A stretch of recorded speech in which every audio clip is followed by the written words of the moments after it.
This is for the men whose man's best friend has become mama's sooky baby. Hey, you seen the dog? Mm-mm. I see him right now. You supposed to be out there. You supposed to be helping me. And now you're in my spot. All snuggled up like a bug in a rug.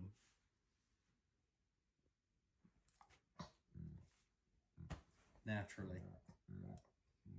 Well, since we're not going to be outside, you want to scoot over? Do you mind, please? Can you please move? I guess this is a no. Hey, you live here rent free. Here, you should move over. You should move over, please. Hey, can you move? Here, let's move. Son. Really? Can't argue with that, I guess. Hey, please. Can you move, please? Can you move over, please? Can you cover him on your way out? On my way out. Well, I kind of wanted some companionship outside with man's best friend, but apparently that ain't gonna happen tonight. Here, get comfy. Ridiculous. Nobody loves me in this house.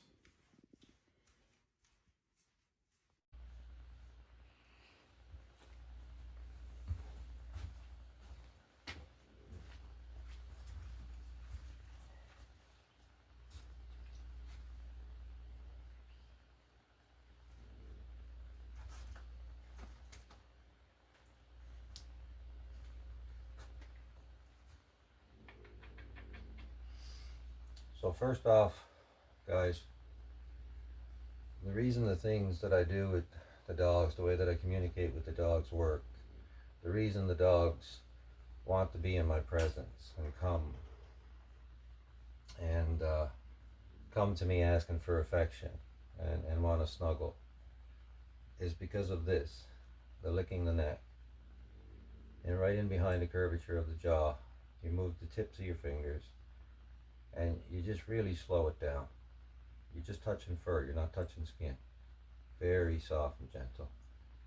And you see they just melt right into your hand. Don't you?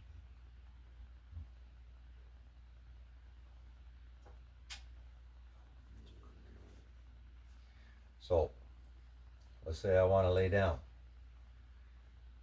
Okay, can you move? Can you move? Can you go over there so Daddy can come lie down? Oh. See, the words don't work.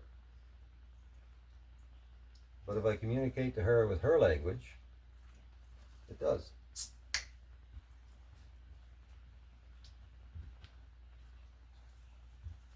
And then I blink my eyes and I come and I lick her neck again, thanking her for moving over.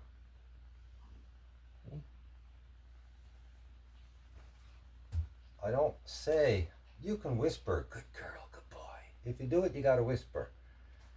But dogs don't communicate in English. A mom communicates that she loves them and to console them and everything by looking at them and softening her eyes and blinking her eyes. That's how you have that conversation. And then you lick the neck. You just constantly lick the neck. So now if I want, I lay down. On your babies. They come up into the armpit. They come for snuggles. And you lick the neck. You constantly lick the neck.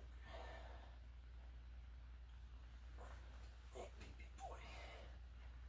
This is Marshall. Marshall's an old dog.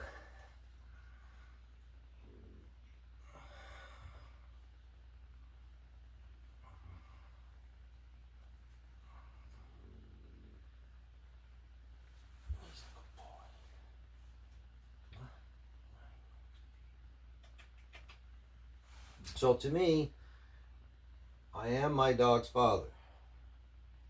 But to my dogs, and even dogs like this one who don't belong to me, it's the client's dog, they see me as their mother.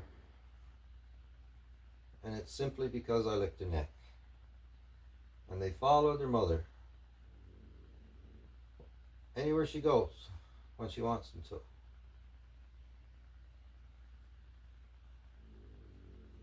So guys, if you want that dog that just doesn't come because it has to, that's dominance.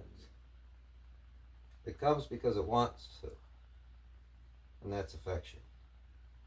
The mother.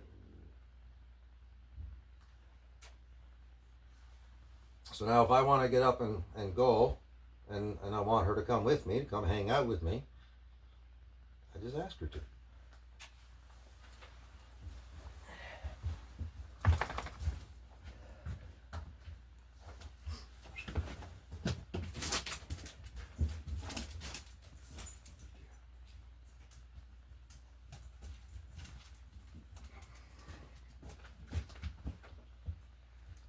Good job, baby. Thanks for your help. You did really good.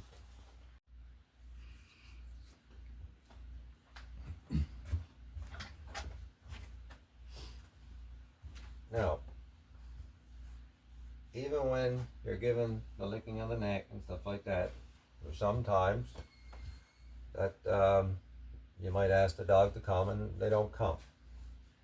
So if they don't listen, it's either because they don't feel that they have to, or they don't want to. And I don't want a dog feeling that they have to.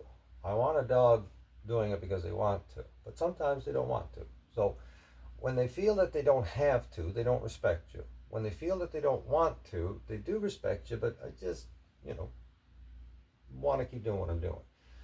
So Marshall, as I said, was an old dog, and this is a general position for him, whether he's indoors or outdoors. He's pretty chill. So he doesn't like to get up when he's laying down, that's all. So if you have a dog that doesn't, and I know Marshall will, you can't go and try and grab the collar or use your hands to move the dog out of the way. It just doesn't work. Anybody that's tried it, when that dog definitely doesn't want to go, definitely doesn't want to move, trying to move them with the collar or trying to push them, it just doesn't work. So that's why we use a leash. So when you come in, especially if you own a dominant dog, right?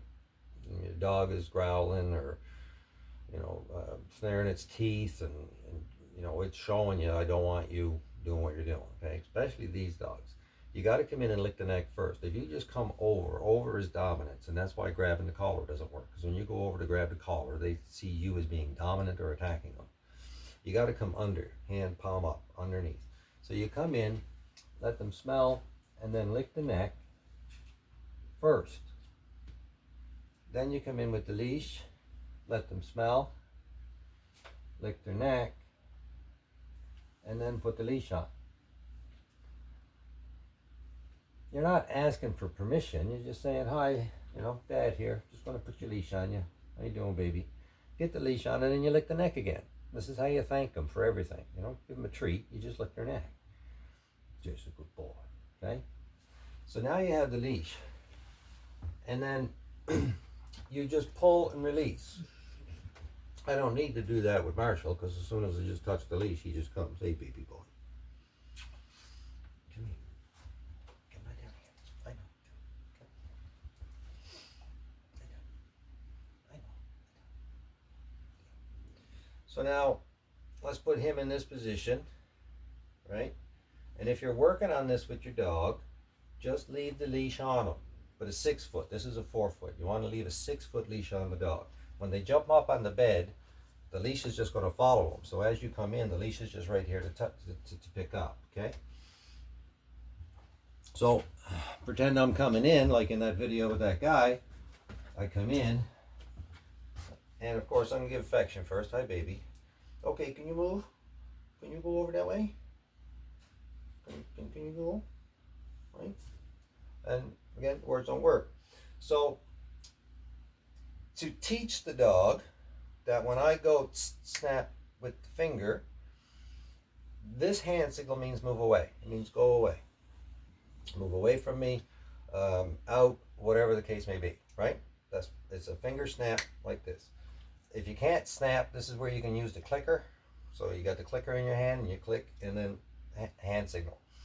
So I tist snap and then move the leash to guide the dog, to encourage the dog, not to force the dog, not to make the dog, to encourage the dog to do this. And that's how they learn that signal. Go. And you see, you just give a little touch. Now, it's a pull release. You can't pull him, you can't drag him. So here, now the leash is behind him, see? So I got to reach around or over him to get the leash. And again, if you got a dominant dog that doesn't respect you, that's not a good thing to do. So I close my eyes and I come in and I lick the neck first. And then I open my eyes and look at him and soften my eyes. And then I get the leash. You don't just go grab the leash. You don't just go grab collars. You always come in and give affection first. So with the leash, I'm just going to ask him to stay because I'm going to put tension on the leash, but I don't want him to come. I want him to stay. So you don't keep pulling. Dogs are into pressure animals. This is what happens when your dog is on the leash. It's out front pulling. You're pulling back. That backward pressure is telling the dog to go forward. You're actually telling your dog to pull. You're telling him to pull harder. You're telling them to become reactive. You're telling them to become more reactive. They're into pressure. That's why that happens. That's why collars and harnesses are the two least effective things, and the slip leash is the most effective. So you don't keep pulling. You have to pull, release, pull, release, pull, release. Okay? So if you have to pull, like you do a little tiny, just a little pull release, and the dog doesn't come, you can feel that resistance because even when you do that pull, they start to pull back. Okay? You have to overcome that resistance to encourage them, not make them, encourage them to come forward.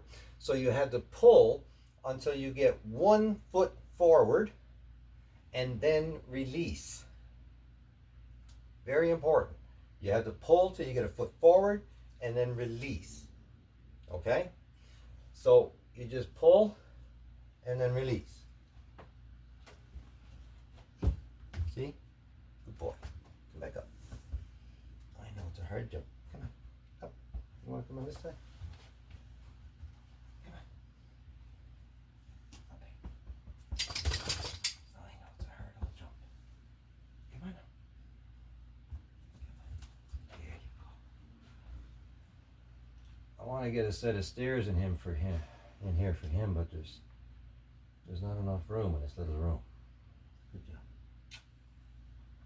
So again, if I want to move them, you get the leash and you just pull release in the direction you want. So I'm going to turn them this way to get them going over here. Marshall, come. Come. Over that way. You see? And then you lie down. And then you get snuggles.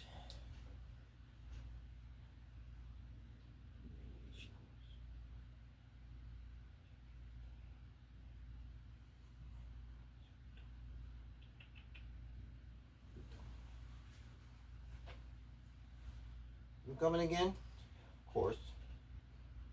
Of course.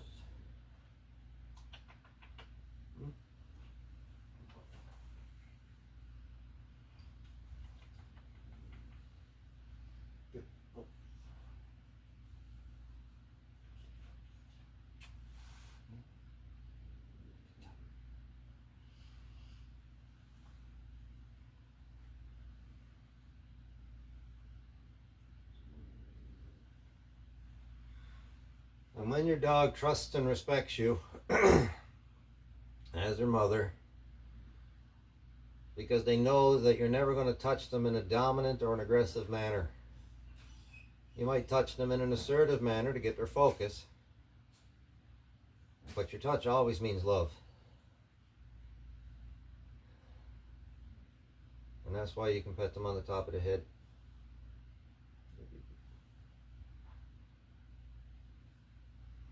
The dominant dog that does not trust and respect you will not let you touch the top of their head. Plain and simple.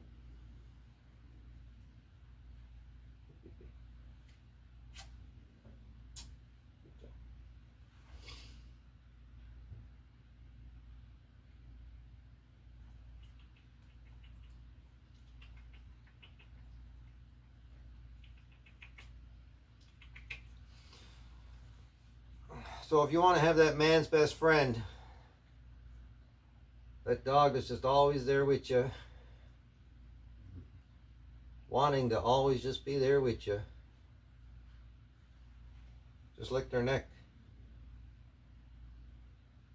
and use a leash if you need to encourage them to come with you. And then when you get where you're going, lick their neck. When they do what you want them to do, lick their neck. When they come up and ask you for affection, lick their neck.